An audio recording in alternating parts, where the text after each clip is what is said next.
যে মানুষগুলি এই আওয়ামী লীগকে সংগঠিত করেছিল, আওয়ামী লীগ নামের একটি দলকে মাথা উঁচু করে দাঁড় করিয়েছিল সেদিন ওই পশ্চিম পাকিস্তানে হায়নাদের বিরুদ্ধে।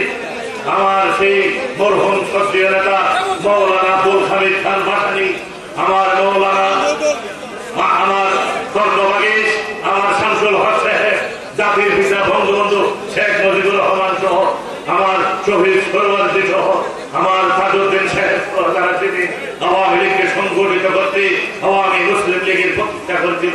সেই সমস্ত নেতৃবৃন্দকে আমি শ্রদ্ধার সাথে স্মরণ করছি, আমি শ্রদ্ধার সাথে স্মরণ করছি।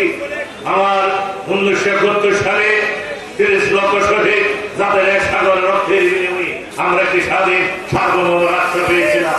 আমি 2 লক্ষ মা বোনকে শ্রদ্ধার সাথে স্মরণ করছি, যাদের ইজ্জতের বিনিময়ে একটি লাল সবুজের পতাকা পেয়েছিলাম। সর্বোপরি আমি শ্রদ্ধার সাথে স্মরণ করছি ৭৫-এর 15 আগস্ট হায়নাদের বুলেটের আঘাতে নির্মমভাবে যারা শহীদ হয়েছিল। আমার জাতির পিতা তার পরিবারের, জাতির পিতার সহধর্মিণী বঙ্গমাতা ফজিলাতুন্নেসা মুজিব সহ তার পরিবারের অসংখ্য মানুষ সেদিন নির্মমভাবে যাদের হত্যা করেছিল সেই শহীদকে আমি শ্রদ্ধার সাথে স্মরণ করছি। জাতীয় মহান সাহেব নেতাকে স্মরণ করে আমার সংক্ষিপ্ত বক্তব্য দেব। ভাইয়ের আমার, বন্ধুরা আমার, আওয়ামী লীগের ইতিহাস ঐতিহ্যের যে ধারাবাহিক বর্ণনা ইতিমধ্যে আমার পূর্ববর্তী সম্মানিত বক্তারা দিয়েছেন। আওয়ামী লীগ মানে বাংলাদেশ, বাংলাদেশ মানে হচ্ছে আওয়ামী লীগ। বাংলাদেশের ইতিহাসের সাথে অঙ্গাঙ্গিভাবে জড়িত রয়েছে আওয়ামী লীগের ইতিহাস।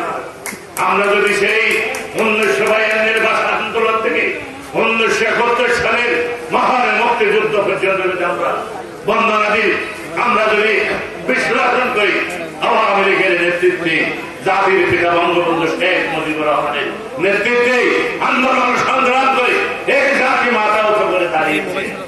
আমরা যদি দেখি ৭৫ পরবর্তী জাতির জনকের সুযোগ্য কন্যা, বাংলার মাননীয় প্রধানমন্ত্রী, 18 কোটি মানুষের আস্থার শেষ ঠিকানা দেশরত শেখ হাসিনা, ৬০ বছর তাদেরকে নির্বাসনে বিদেশে রাখা হয়েছিল।